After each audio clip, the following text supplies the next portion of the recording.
এইটো কোনো মটিভেশ্যনেল কথা নহয় যেতিয়া আপুনি কিবা এটা কাম কৰি আছে আৰু আপোনাৰ ৰেছপন্সিবিলিটি বেছি তেনেহ'লে ভাবিব যে ভগৱানে আপোনাক বেছি বুজা দিছে আৰু ভগৱানে বেছিকৈ বুজা বা অধিক বুজা তাকে দিয়ে যে সেই বুজাটো উঠাব পাৰে আৰু যেতিয়া আপুনি এটা গধুৰ বুজা উঠাই আগবাঢ়ে তো আপোনাৰ কাৰণেও গধুৰ ৰিজাল্ট বা গধুৰ ফল মানে ভাল ফল বেছিকৈ ফল আপোনাৰ কাৰণেও থাকিব কাৰণ আপুনি চাবচোন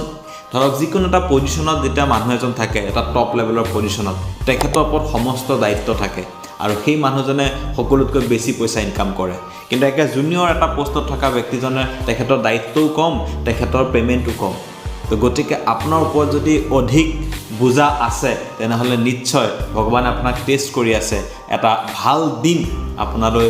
আহিবই তো গতিকে কাম কৰি যাওক আৰু যদি বুজা অধিক লাগিছে